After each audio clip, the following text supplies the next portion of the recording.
of where we are.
We can make it here, we can harness it here, it can be clean, and by the way, we might be able to stamp those batteries, those solar panels, made in America, and send them elsewhere. But we want this for us, so it's energy security. And the third reason that you are seeing, that the Congressman was talking about, is jobs. So that report that's referenced up there did, they're wonkety wonks, but they did an analysis of what this clean energy sector is going to create in terms of jobs by 2030. $23 trillion of jobs in the global economy by 2030. That's a huge amount of jobs. And you better believe that all these other countries, they're gunning for those jobs, right? They want those jobs. And so the question is, we can sit by and allow trickle-down, hands-off globalization to happen, and we've seen what that has done. Believe me, I'm from the industrial Midwest. I saw these towns roll up. We want to make stuff in America. We want to make stuff in America. We want to be the place where that happens, and that's jobs, jobs, jobs, and you are seeing it here, and we'll talk about that in just a second. So lots of reasons to go clean. So let me talk about the affordability piece for 1 second. I've been traveling all over to hear how people have been benefiting as a result of just weatherizing their homes or buying energy-efficient appliances. Let me see. More than my house changed. She was literally a teaster. She was trying to keep the ductwork in the attic was disconnected. She had insulation. So would you recommend weatherization of other people's houses? Absolutely.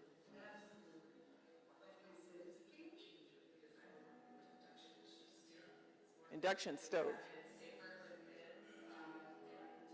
Yeah, we love it.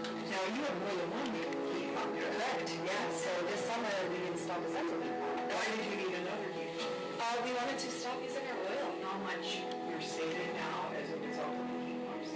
Yeah, it's about $3,500 a year that we're saving. Now, that was my bill. It was like, it usually run like 180-ish.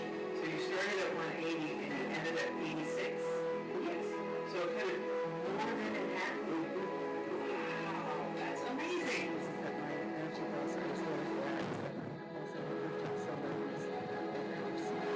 So, for example, last month in September into October here in Wisconsin, my utility company owed me $30. And that's including the powering of my electric vehicle. That's what we want. We want the utilities paying us, right? Because you're generating clean energy. And in fact, this can happen. Solar, as I said, is the cheapest form of energy. And because of the Invest in America agenda, and when I say that, I'm talking about three basic bills. One is the bipartisan infrastructure law, which Congressman Clyburn helped to usher through the House. The second is the Inflation Reduction Act, again, super important. And the third is the CHIPS and Science Act. Those three comprise the Investing in America agenda. So as a result of that, you are going to see 30% off of home solar if you decided to put home solar on your roof. 30% off as a tax credit. Your average lifetime savings that are unlocked as a result of that is about $9,000. We've also, by the way, this is just an aside, because I love science, and the Department of Energy is such a science agency, so we're trying to figure out, like, what are cool other ways we can embed solar into stuff. So we are embedding solar into materials that bend. So that's kind of cool. We're embedding them into glass. So what does that mean for you? It could mean, like, eventually you'll be able to get solar tiles, shingles made out of solar without having those more clunky solar panels, or solar siding, solar rooftop, solar glass that actually is generating solar and you can't even tell what it is. In fact, Patagonia just announced that they're putting solar generating windows on their headquarters. So we're excited about that. All right, back to the regularly scheduled commercial. The president's agenda is offering people 30% off the cost of storage. So what do you do, right, when the sun doesn't shine and you want to make sure that you have resilient access to energy, especially if there's an extreme weather event? 30% off of installing home solar equipment and heat pumps. Super interesting. How many of you are aware of heat pumps? Did you switch? That's what you do in the South. All right, well, I'm excited to hear that because not everybody knows about heat pumps, but particularly in the Midwest, the upper Midwest, because they think, you know, is it going to work, et cetera. Of course, heat pumps is a misnomer because it heats and cools, right? But the great thing is that it's 45% more efficient. That means a reduction in your bill. So when time comes, if your HVAC system goes out, You could replace it with a heat pump. Heat pumps do heating and cooling in one fell swoop. And to your point, heat pumps last year replaced regular old furnaces in terms of sales across the country. So people are becoming aware. Why do we care about that? Because you're going to get a credit, 30% off of your heat pump if you choose to swap it out. And if you are moderate to low income, it gets even better than that. And you can get, and it's true, by the way, for heat pump water heaters, $650 a year. By the way, for those of you who have cameras, get them ready, because I'm going to, if you're interested in knowing when all of this is available and how to take advantage of it, I'm going to have a screenshot that you will be able to take a picture of that where you can sign up for updates from us. How about induction stoves? Does anybody, do you know about induction? Anybody have an induction stove? Ah, you do. All right, so this is just, it's a hot item. You are on the cutting edge, the induction stoves. So what are induction stoves? Basically, this is a glass top, right?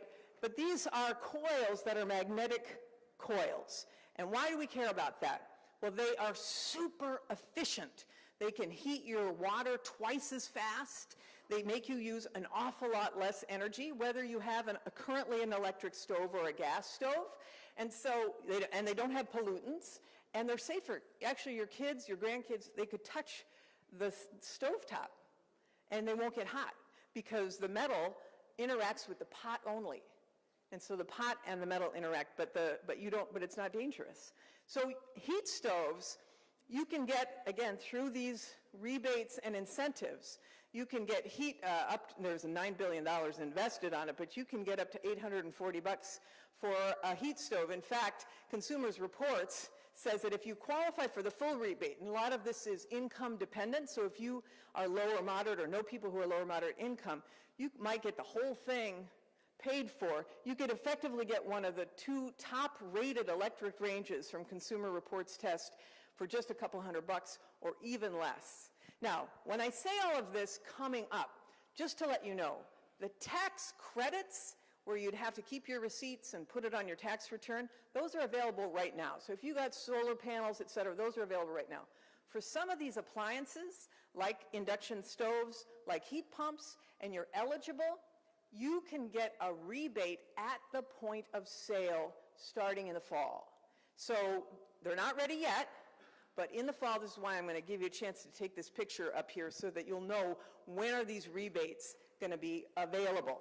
And so, and let me just get on EVs for 1 second, electric vehicles. So electric vehicles, right now, how much does it cost you to fill up your car?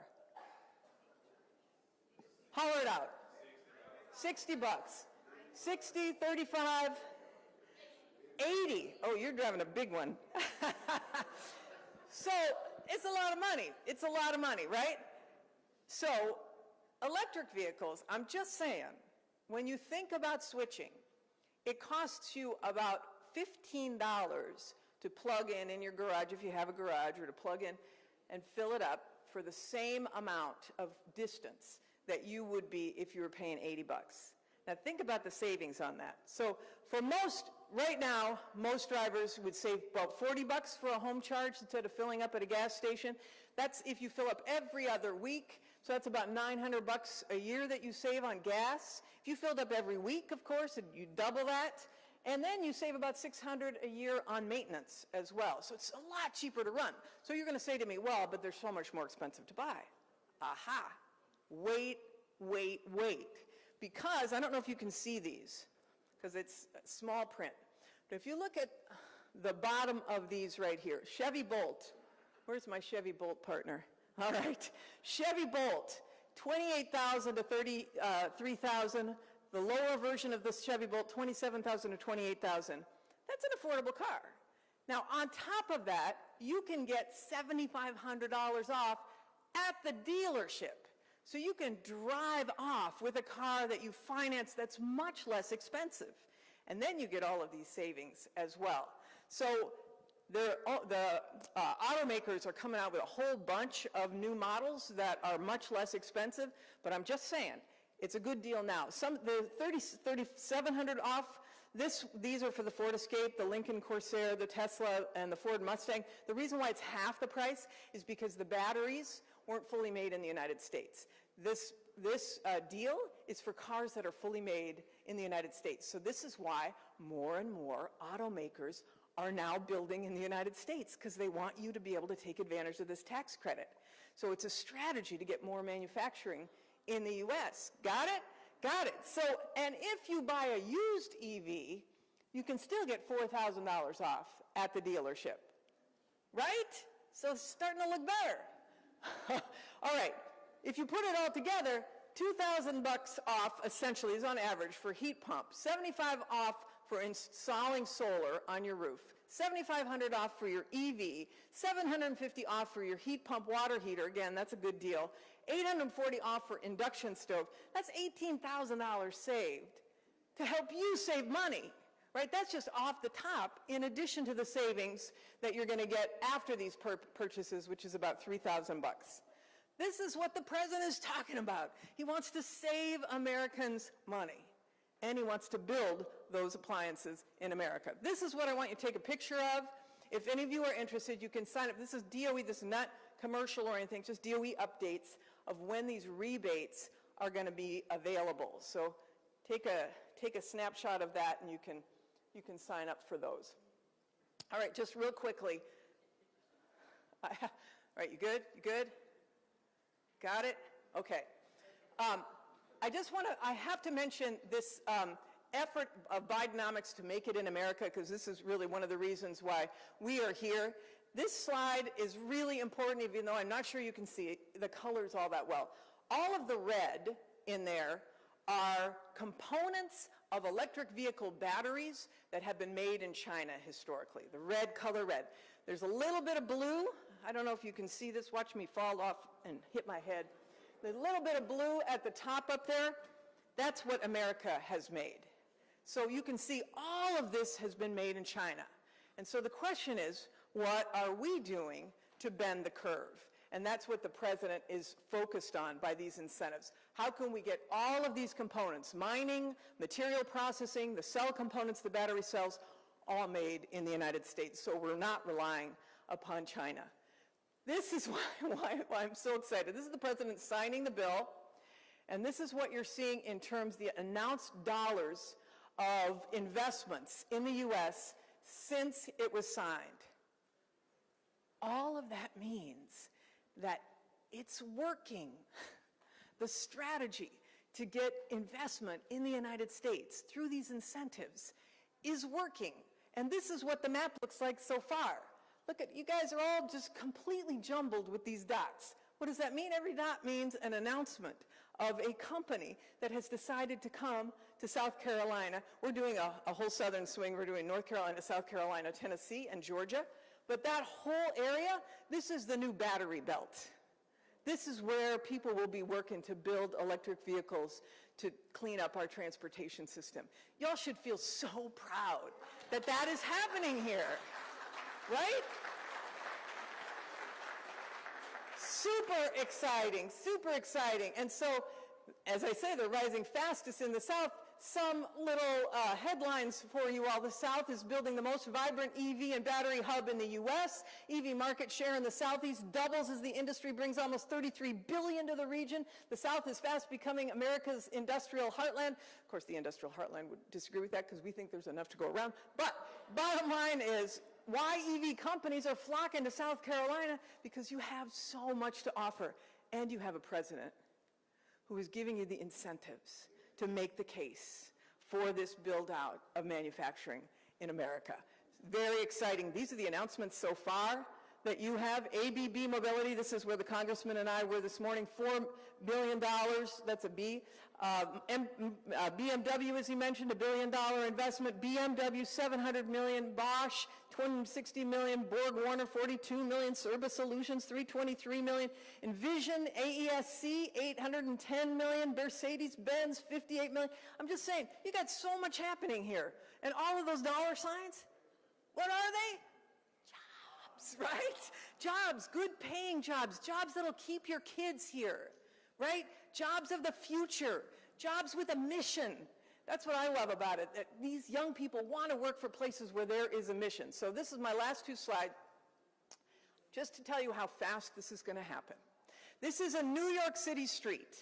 In 1900, all horse and carriages. You probably can't see it. Can you spot the car? It's all horse and carriages. There's one car. It's right there. All right? 13 years later, same street, all these cars. Can you spot the horse? It's way over there. Just saying, things are happening fast. You are in the center of it. Imagine how big clean energy industries will be in 13 years, how much stronger our economy is going to grow, how many good paying jobs we're going to create, and where we are going to lead the world. So excited to be part of this administration, working with Congressman Clyburn to make sure that America leads the world in clean energy manufacturing, and you are at the heart. Thanks, everybody.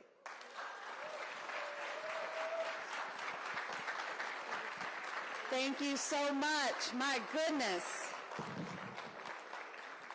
Listen, I want some of whatever Secretary Granholm had this morning to be able to scooch around and jump around the way she has done. Let's give her another big round of applause.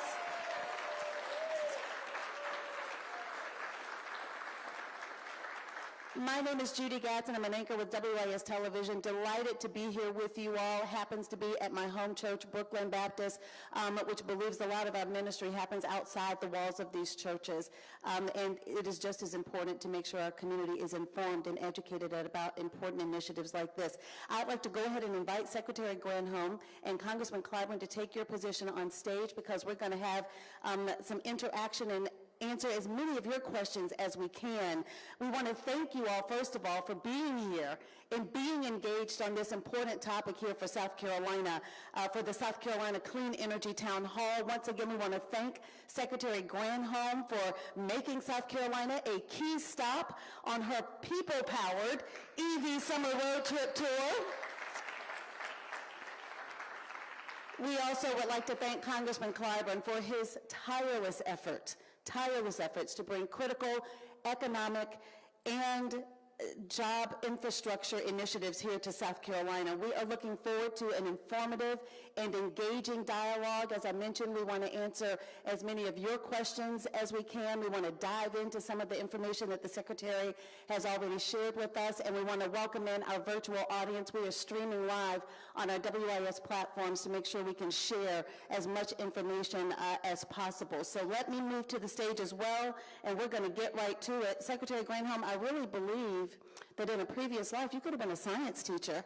You made science like fun and made it engaging. My boys Aiden and Nicholas are here. I told them they were going to learn some good stuff, so they're getting their summer homework in while we talk about this today. So let me start by asking you, I want to make sure you both have a bottle of water. We're good to go. We got our microphones, and I'll switch. Do I need to switch microphones, or should I stay? I can stay on this one? All right, just want to make sure we are good to go. Secretary Granholm, yesterday you were in North Carolina. And you kicked off this tour. You're driving in EVs, by the way. I saw. Very cool, very cool. So my question is, as you kick off this tour, and you think particularly about the impact here in South Carolina, I mean, you just kind of went through the list of the economic impact there. How much opportunity do we have in our state to really be at the forefront of this clean energy revolution? Well, it's clear. There's no doubt that you do. Is this on? No. Here, I'll switch mics with you and give you.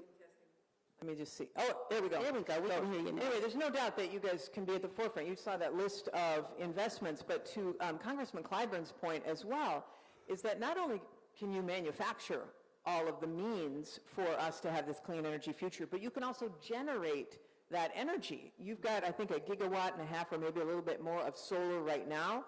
But this is the Sun Belt. I mean, you could have a lot more of that clean energy generation, both on wind and on solar. So on both points, both on generating clean energy and on making the products that allow us to generate clean energy, you are at the tip of the spear.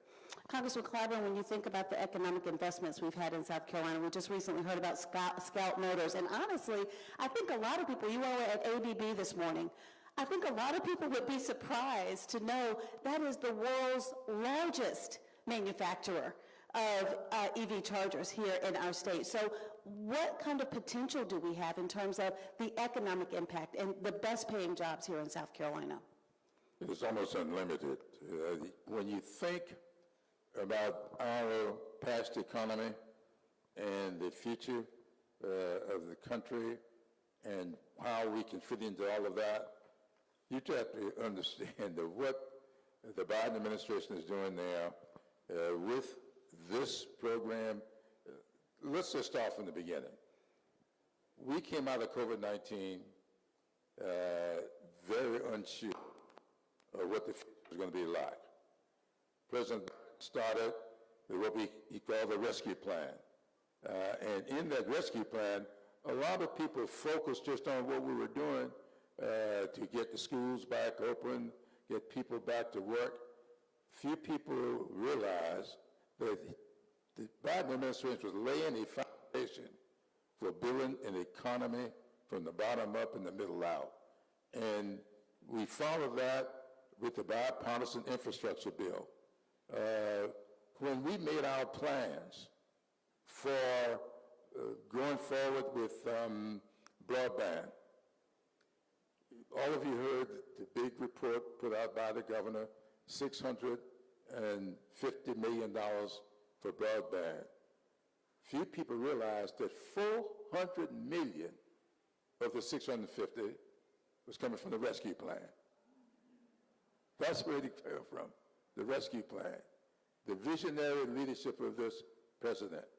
And then when we put the whole plan together, we had that 400 million from the rescue plan. We had 100 million come from the Federal Communications Commission. Had 50 million come from the legislature. That's 550.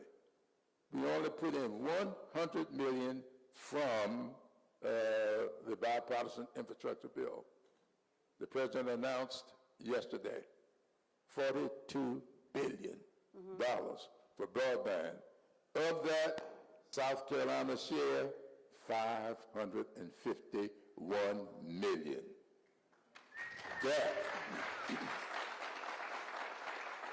That is 451 million more than what we had in our plans.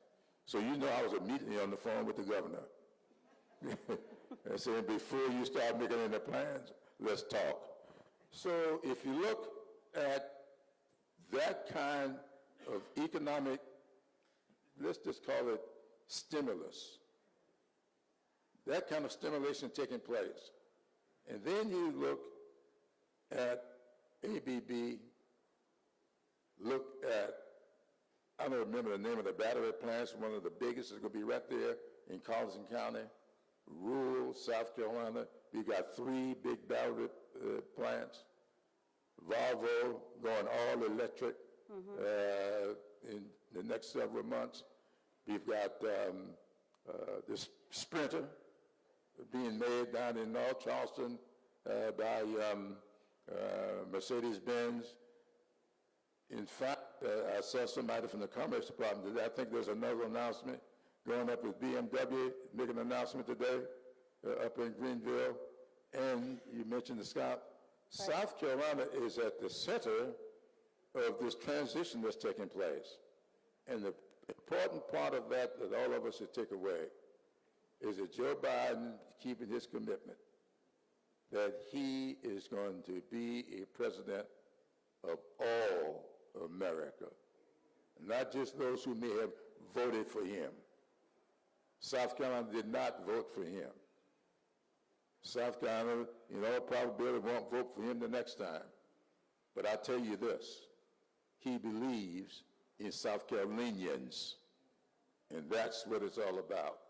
So we are at the center of all of this, and we've been blessed with a lot of sunlight, too much heat, but a lot of sunlight. And we have been blessed with being located where we can get the wind and take advantage of that. And that's what Secretary Granholm was all about, taking advantage of our natural resources, using the vision that she brings to this administration to make energy accessible and affordable for all of our citizens. That, to me, is what this administration is all about. Accessible and affordable. We'll definitely touch on that a little more later. I want to take a quick survey of the audience and folks online who are joining us via our live streams on WIS TV. Feel free to weigh in. We'll try and respond to your comments a little later for any questions you may have. But for our in-person audience here at Brookland, after listening to the Secretary lay out some of the changes that you can make at home in your day-to-day lifestyle, the savings that can be reflected, how many of you are considering investigating, maybe pursuing at least one change? I mean, okay, there we go. So as you look at that, you're making a persuasive argument, but what do you find are typically the biggest hurdles, the biggest objections to get people to buy into clean energy alternatives? Yeah, I think the biggest is that people have to pay up front for something, right? And for every appliance you have to pay, you have to do an outlay, and you don't want to do it until you have to, right? So often somebody replaces their HVAC system when it's broken down, and totally get that. But the great thing about these tax credits is that they last for 10 years, and there is a part of the bill that allows for you to get an energy audit up front, and they'll pay for it, $150 for an energy audit to come and say, all right, what do you need done in this house, and how much can you save?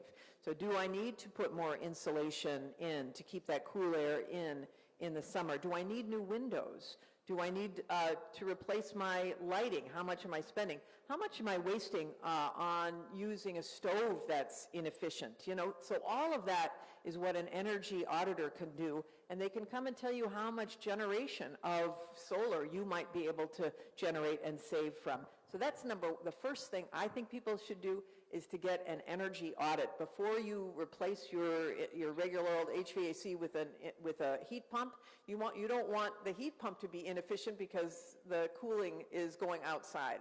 So bottom line is try to get an energy audit first, and then take advantage of all of these great incentives. Yeah, and you have some resources on the website at energy.gov to find out how and where to get an energy audit. I know Dominion Energy has some tools on its website to see perhaps if an electric vehicle might work for you. So there are a lot of resources. People didn't get the image there.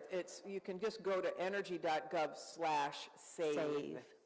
Energy.gov/save. So, Secretary, we talked about the EVs that you drove down from Charlotte. Did you drive from D.C. as well, or you flew into Charlotte? We flew into Charlotte. Well, the reason I ask is because some of the questions that I hear about going with an electric vehicle, people like them, they're cool, they want to save the gas, but accessibility in terms of being able to charge up and knowing, are you going to be able to get that charge when and where you need? So where do we stand on that front in terms of, specifically in South Carolina, of making sure that's more accessible? Yeah, so this is really important. So part of the president's strategy, he's trying to work all of the angles of this, is to make sure there's enough charging stations so that people will feel comfortable buying an electric vehicle. So his goal in the bipartisan infrastructure law was to put $7.5 billion into the hands of states to put charging stations across the country. 500,000 charging stations will be added as a result of this. These charging stations, the first tranche of money has gone to the states. South Carolina has its money, and they have to develop a plan. And the first tranche is about the travel corridors. So places where you might be on freeways, et cetera, they have to be every 50 miles and within 1 mile off the charging corridor. And they have to be app-enabled. So you have to be able to see with your phone, is this charger available so that I can go use it, right? So that's on the charging corridors. The second part, this is going to the cities and to rural areas where we don't see a lot of charging stations, where there's not a lot of EVs yet, to be able to go to the places where we want to encourage electric vehicles. Maybe it's in the cities where you don't have garage parking, right? Because you can always charge in your garage. If you have a 3-prong plug, a grounded plug, you can charge your electric vehicle. But if you don't have that, where else are you going to go, right? So in some cities, they're looking at putting charging stations on streetlights, and you just pull down the charger and plug it in. In some places, it's actually putting them on the streets. In some places, it's doing it in the parking lots, et cetera. It just depends, and every community is a little bit different, and so part of the charging strategy is to make sure we're in communication with the community to say, what is it that would be best for you? So that's all happening right now. So in the next 24 months, you will see charging stations pop up both in charging corridors as well as in rural and urban areas where you don't see them already. Fantastic. Congressman Clyburn. Somebody was lobbying for post offices, right? Yeah. Okay, wonderful. Congressman Clyburn, as we talk about jobs, and I know you have a heart for HBCUs, we got to give a shout out to SC State. That's always required when in the Congressman's presence. But wait a minute, y'all give it up for SC State, we're the Bulldogs. But my question is this, as companies like ABB grow and expand in South Carolina, companies like Scout, Volvo makes the transition to electric, BMW brings more investment, what are we doing to make sure that really all of our students in universities and in technical colleges in South Carolina are preparing our workforce, the South Carolina workforce, for these jobs, and particularly HBCUs? Well, as all of you know, South Carolina has 8 HBCUs, North Carolina has 10. So in these, just in the Carolinas, you've got 18 HBCUs. And one of the things the Secretary and I have been talking about for the past year now, we first broached the subject some time ago, I'll let her give you her vision of how HBCUs can be utilized as we develop this going forward. She has some good ideas about the next lab. Tell her. Yeah, so as I mentioned, the Department of Energy has 17 national labs. None of them are attached to an HBCU. So when the president campaigned, he said we want to create an 18th lab, and we want it to be housed at an HBCU, because we want to create that STEM, that science, technology, engineering, and math workforce to work on these hard problems. But I will say this, there's a lot of minority-serving institutions that are not HBCUs that also can provide certification for building out this clean energy future. In fact, 70% of the jobs that will be created, and I said we'll be creating 1 million jobs a year in this clean energy sector, 70% of them don't require a 4-year college degree. And so what are those easier certifications to be able to get people into, I mean, can you imagine? We got to double or triple the size of the electric grid. We need a ton of line workers and people who will help to build those out. And those jobs are really good paying jobs. We want to create good paying jobs throughout all of these sectors using MSIs and HBCUs, and on the 4-year and even more, and thank you, Congressman Clyburn has got the first nuclear engineering degree at South Carolina State University. The only HBCU in the country with it, and as Denmark Tech has lineman training facility. Dr. Todd started that program a couple of years ago. So we are really out there doing what is necessary to prepare our young people in South Carolina for the future. That is what we're doing. And I just want to say, when you've got the only HBCU that has nuclear engineering, need I say more about what this lab ought to do? 100% of the graduates have been hired. 100%. That's right. They got a placement. Placement. 100% placement. 100%. Outstanding. Secretary Granholm, according to the South Carolina Energy Office, our state expects to receive more than $137 million. So when we talk about the Energy Savings Hub that the Department of Energy has launched, who are the people who should be on that Energy Savings Hub trying to connect the dots to see where they might be eligible for some of the savings, the rebates? And what I'm getting at is that you don't have to be a homeowner. There's some things renters should be thinking about. I mean, just in terms of, a lot of times people think, well, I don't own a home, so I can't take advantage of this. I mean, there's something for everybody, really. If you don't own a home, then, and maybe you have a relationship with your landlord, if it's a single home, for example, to bring down the costs of your energy bill. Presumably you may be paying the energy bill, but maybe it's the landlord. Or if you're in a multi-family dwelling, really the folks who are living there can lobby to get these efficiency measures put in place, because it's attractive for renters to be able to live in a place where there is energy efficiency. And there's just tips as well. I mean, you can do a lot of your own home stuff, like replacing light bulbs and stuff like that. All of these tips are on our energy.gov/save website, or at that, the code that you may have taken a picture of. But the bottom line is, it is for everybody. It's not just for people who own homes. Exactly. Also, we're going to open it up for questions in just a few moments. I want to thank all of you who submitted questions in advance. Again, for our viewers watching on the live stream, if you have questions, post them. We'll be going back on the live stream later to answer as many as we can and post the link where you can find access to all of these resources. But there's a lot available, and it goes back to the Congressman's point of accessibility for low-income families. And, you know, South Carolina, we're working to deal with a high poverty rate, quite frankly, in this state, and making sure that the people who need it most have access to these resources, and there's some specific programs there as well. Really, we so encourage, and this again is part of the bipartisan infrastructure law. South Carolina got, I think, $70 million additional dollars to do weatherization for people's homes, like you saw in that video. Low-income folks, we want to provide the assistance of being able to go in, swap out all of your insulation, swap out your inefficient appliances, swap out your inefficient windows, swap out if you're using incandescent bulbs, switch them over to LED bulbs. All of the stuff, they will come and do that for free if you are eligible. Did y'all hear the free part? Free.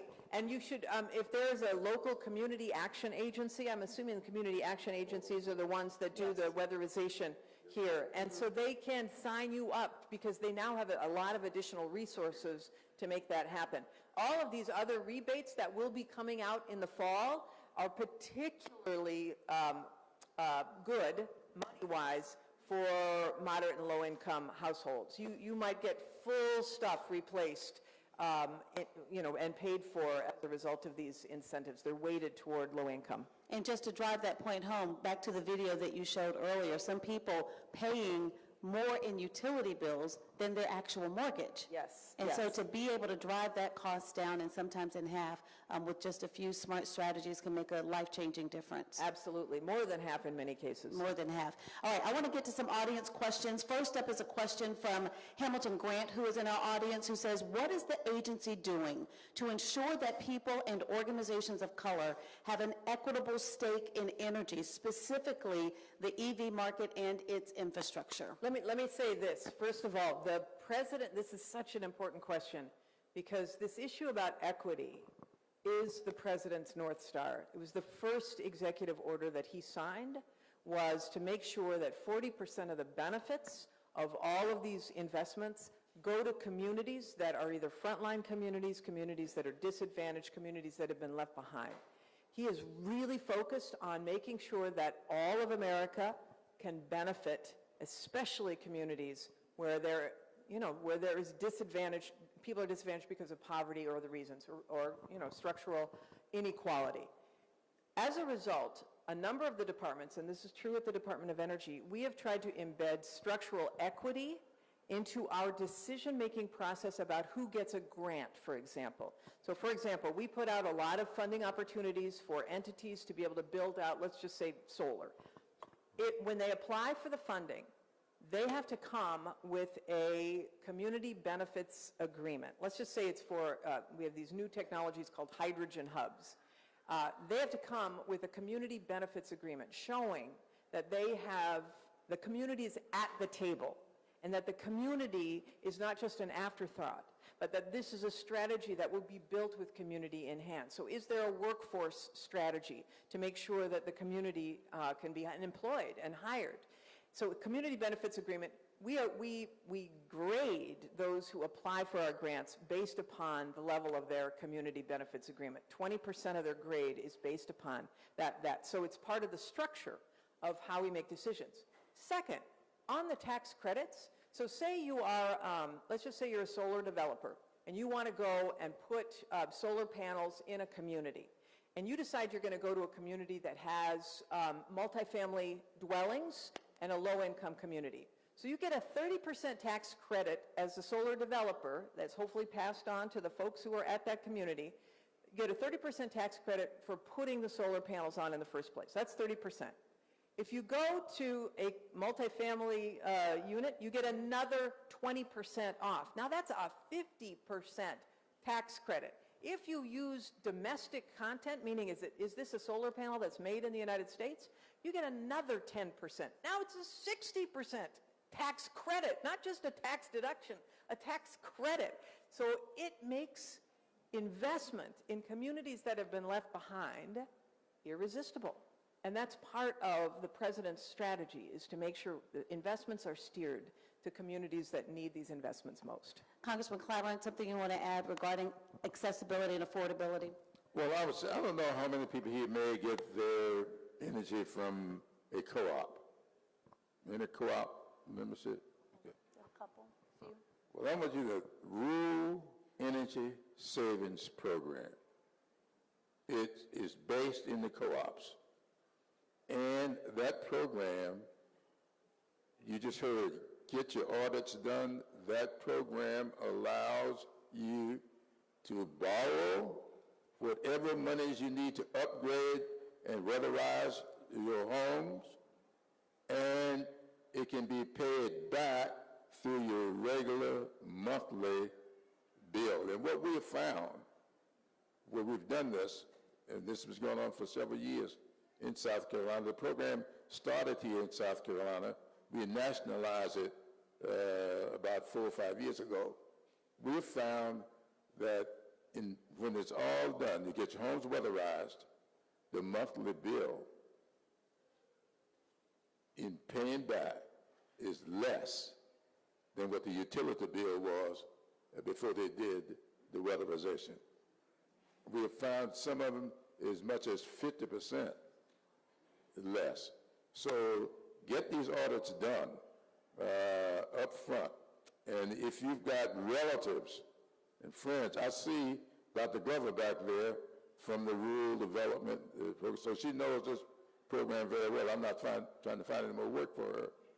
But get in touch with her office or your co-op office and tell them you're interested in finding more about the Rural Energy Savings Program. That's the best I could do. I was trying to get respect, but I just got RES. I couldn't get the EPT. Let me get in another audience question. This is from Annie McDaniel asking, is there a central resource center for all information regarding electric vehicles and benefits to citizens? And I don't know if I have the numbers exactly right, but based on the research, I think now we have somewhere between 7,000 and 8,000 here in South Carolina electric vehicles and about 300 or 400 charging stations. So for people who are really considering that, is there a one-stop shop where they can get that info? Yeah, again, I'm just going to give you the same website, which is energy.gov/save, because you can trace, if you're interested in electric vehicles, there's a button there you can push to drive down. Fantastic. Another question comes, let's see, I think this is from Alan Buck. Alan is asking, based on recent original equipment manufacturer momentum for the North American charging standard, will more federal funding shift toward that standard? Okay, so here, what's his name? Alan. Alan is asking, is Alan here? Alan in the Buck, back. stand up, Alan. So what Alan is asking is, if you've been following this, there are a series of different charging standards for vehicles. And so the most common one is called CCS. And that's the one that if you have an electric vehicle now, you might be using, unless you have a Tesla. And if you have a Tesla, you use a different standard, and that standard is called NACS, North American Charging Standard.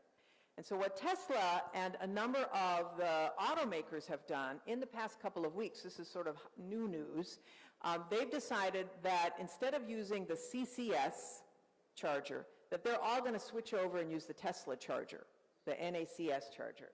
What does that mean? That means that this doesn't apply to the existing electric vehicles because those chargers will still be chargeable on CCS, but what it means is that you will be able to have access to Tesla chargers into the future when these all come online. That basically adds more charging stations. To that 500,000 that I was talking about, that adds thousands of more fast chargers, which is good. And so this arrangement that Tesla is making has been a positive thing. The only sticking point, and I'm sure you in asking this question, you probably are aware, is that the Tesla charger has not been through what is known as the standards process yet. And that means that the engineers have got to make sure that it's part of the standards process that allows for it to be used universally. And that's happening. We've got an accelerated strategy to make that happen. But that's kind of wonky. But the bottom line is this arrangement between the OEMs and Tesla allows for a broader universe of chargers to be available. And on Tesla chargers, they'll add the CCS charger so that there'll be interoperability, a couple of different chargers at each of these ports. Earlier, you talked about the pace at which all of this is going to move, and a question I'd like both of you to address, because we talk about the importance of small businesses. What strategy, what pivots, what opportunities should small businesses be thinking about as it relates to clean energy? Well, I think that what we're attempting to do with the HBCUs it gives us a tremendous opportunity for these business development centers that we have all over. Each one of the HBCUs has got one. We have, I don't know why I'm blocking on the name now here, help me grant, who we visit small business development centers that are all over, and they are armed with all of this information.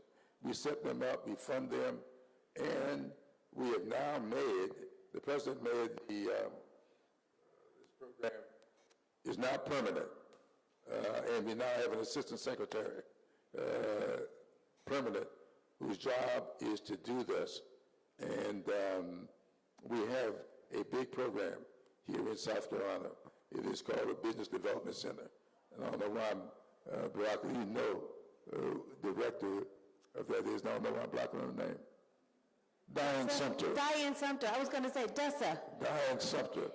Is Diane? Oh, okay. Thank you. She waited for Diane. Yes, yes, yes. Yeah. So she's running that program, and they are really very energized on this front. I will say, you know, the small business help centers throughout the country, whichever state you're in, are seeing record numbers of people coming in the door. In fact, the Small Business Administration at the federal level, who serves on the president's cabinet, are seeing they have never seen this level of creation of small businesses as they're seeing right now. That's, of course, consistent with what we're seeing across the country, right? The number of announcements of jobs being created. We were just at this morning at the charging station company. If you open up the box of a charger, there's just scores of little widgets in there. And all those little widgets are made by some company across America. And that's why the incentives for building the full supply chains of these technologies are creating opportunities for small businesses all across the country. And it is a fantastic time to be thinking about both clean energy and starting a small business in this space. And on the business question as well, as we talk about the incentives and rebates and credits that you've mentioned, we focused on individuals, but are businesses eligible for any of those programs as well? Absolutely. If there is a commercial entity that wants to weatherize, wants to put solar panels on, everybody's eligible. Fantastic. Another question, don't have a name for this, but a question from our audience member saying, do you support right to repair legislation pertaining to EV products and infrastructure? I'm not familiar with the right to repair legislation. Does that ring a bell? I think we must be talking about what are these secondary markets that we have for automobiles. Okay. Where there is a limit on what, like an auto zone and that sort of thing. That's what you're talking about. I don't know. We may need to look at this. But I do know that that's been a real problem for us. You know, a manufactured automobile, let's just say it's a Volvo is out there, something goes wrong, you want to have it repaired, and you can't go to, you got to go back to that person rather than to the secondary market to have these repaired. I'm assuming that's what the question is. Okay. I don't have We'll any have to more check. insight, but certainly something worth following up on. Secretary Granholm, as we think about EVs in rural communities that we want to make sure are included with this clean energy innovation here in South Carolina, what are some of the specific challenges and things that we need to overcome to make sure they have accessibility? Yeah, I mean, this goes back to this question about charging, right? Because you have to, it starts with charging, and if you can't find any place to charge, you're just simply not going to buy an electric vehicle. So that's why this, what is called NEVI, the vehicle infrastructure funding that's come to North and South Carolina and Tennessee, all around the country, is specifically targeting rural areas as well as urban areas where we don't have charging, so that we can make sure that that barrier is removed. When we talk about climate change and the way it impacts energy, you know, oftentimes it can be a very political debate, but what is it that you use to break through to get people to understand, just on a very basic level, about why energy conservation and thinking about clean energy alternatives is really important to save money, but also to save the planet? You know, you notice in my lead up here, I didn't say climate change. Right. I just talked about, why do you need clean energy? Because it is affordable, because of our national security, because of jobs. Of course, we address climate change too, but in some places, climate change is not the top of mind for why you, so if climate change, if you're, you know, suspicious of climate change, there's a whole boatload of other reasons why you should also support this move toward clean. But let me say a word about climate change, because last year in the United States, you all spent $165 billion cleaning up after extreme weather events, because we have not addressed climate change. That's only going to accelerate. We spent $165 billion last year, and in the 90s, it was about $15 billion that we spent in cleaning up after these. It is snowballing. You're seeing insurance companies decide not to insure homes because of climate change. Who pays for that? That's going to be you who pay for it, because you don't have an insurer. These effects are going to continue to escalate until we get a handle. Fortunately, all of the scientists are saying that with the measures that we have adopted, and some other countries too, not everybody's on board, but everybody's moving in the same direction, that we can get to net zero carbon pollution, which is what causes climate change, by 2050. If we get there, we will have solved and resolved the biggest existential crisis facing us. But we've got to get serious about it, whether you believe in jobs, or whether you believe in energy security, or whether you believe in climate. The bottom line is, or affordability, one way or the other, we must act as though our hair is on fire. It's hot in here. It's going to be hotter if we don't get this done. Thank you, Secretary Granholm.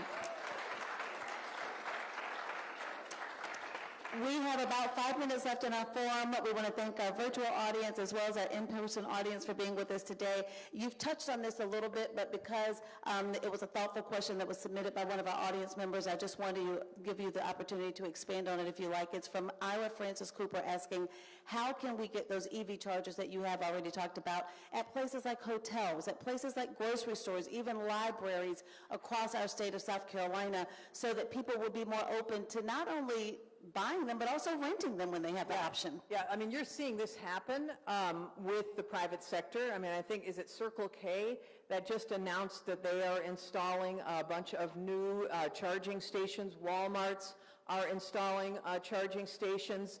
Safeways, you know, they're all doing it because why?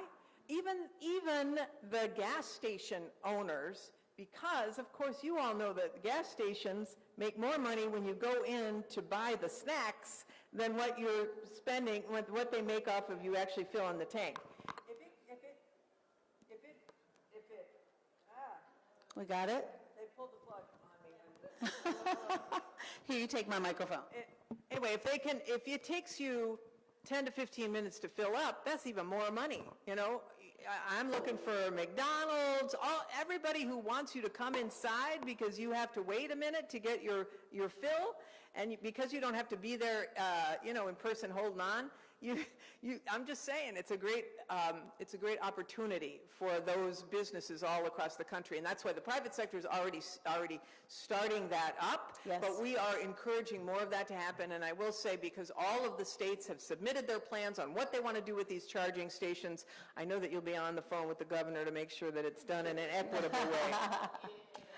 All right, we have just a few minutes left. Congressman Clyburn, when we talk about the Inflation Reduction Act, if you will take just a moment or two before we wrap up to explain. I mean, a lot of times when we talk about big legislation like that, it is so partisan and so politically divided in this climate, it's hard for people to understand. I mean, we've talked a lot about it today, but in the most basic terms, the impact of that legislation here in South Carolina in terms of how it's affecting families, their day-to-day lives, and their week-to-week budget. The Inflation Reduction Act, to me, was a stroke of genius, both in the naming of it, as well as in what it set out to do. If you recall, everybody was definitely afraid of the spiraling inflation numbers, whether or not that was going to cause these critical problems. Well, Joe Biden made it very clear. There was not much he could do about what the Fed was going to do, but he could do something about the cost of things like insulin. It was in the Inflation Reduction Act for us to fight increasing costs of things like insulin, and he put a cap of $35 a month for insulin costs. As many of you know, my late wife lost a battle to diabetes. I saw her monthly bill, $800 and $900 every month. And to cap that at $35, but that's not what the big was. When Eli Lilly and I think two others decided we're going to cap it for everybody. So it was not just the $35 for senior citizens, which was in the Inflation Reduction Act, but they then were incented to cap it for everybody. These kinds of cost-cutting devices that were put into the Inflation Reduction Act, I think will have a much bigger impact on individuals and how they are challenged with meeting the cost of living than what may be reported at the end of every month on what the inflationary spiral may or may not have been. So the Inflation Reduction Act was just a big, big thing. But there's something we don't talk about enough, Madam Secretary, that I think we need to talk about a little more, and it's the PACT Act. The PACT Act.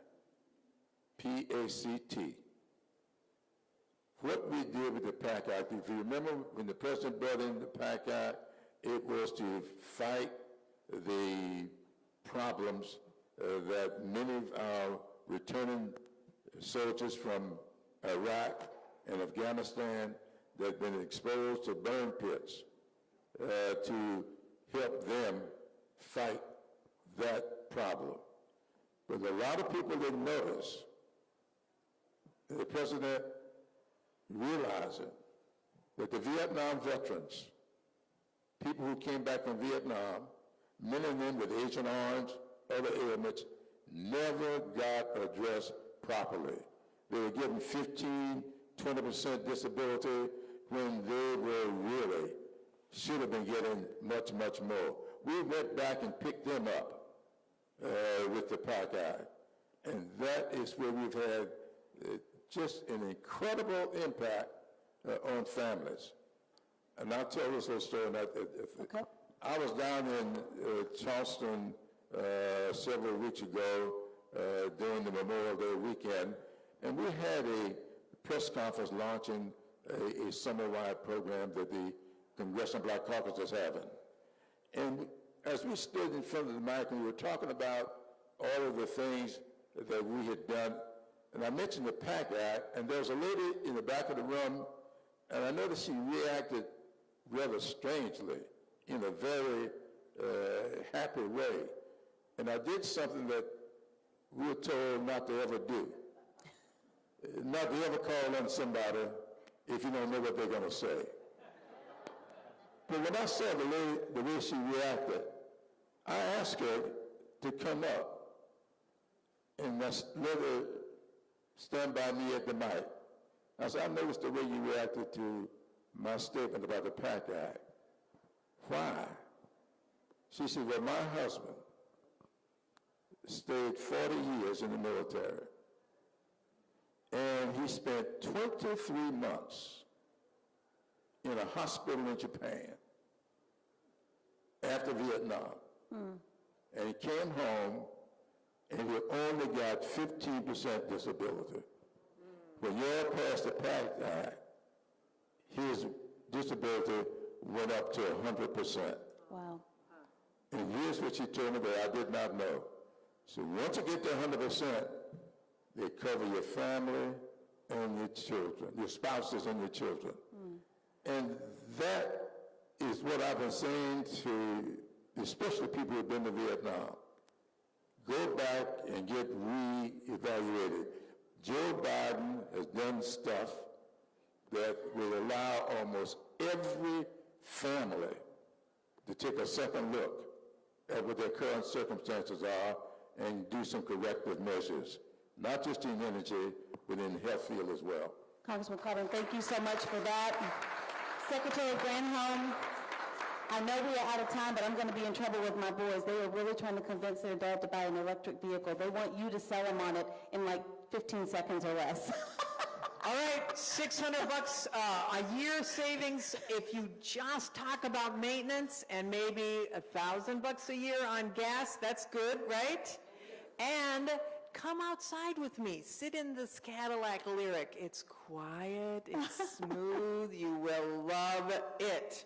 So, just saying. She did it. Listen, let's give a big round of applause to Secretary Jennifer Granholm, Congressman James Clyburn. Thank you. Thank you both. We want to thank them for being so generous of their time, and thanking the Secretary for bringing her people-powered EV summer tour to South Carolina. Thank you all for joining us here at Brooklyn Baptist Church, our live audience as well, and for all of you being engaged. Before you leave today, we only have 2 requests. Number 1, put something you have learned to use, and number 2, share what you have learned with someone else. Thank you so much and have a wonderful day.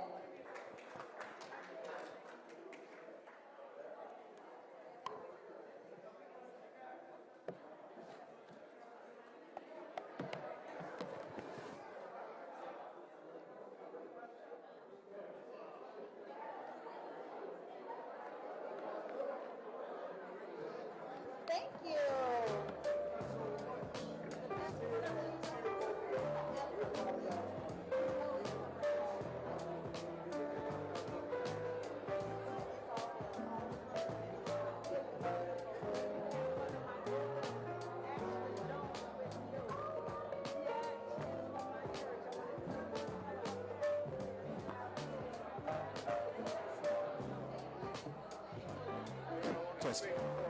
We have a water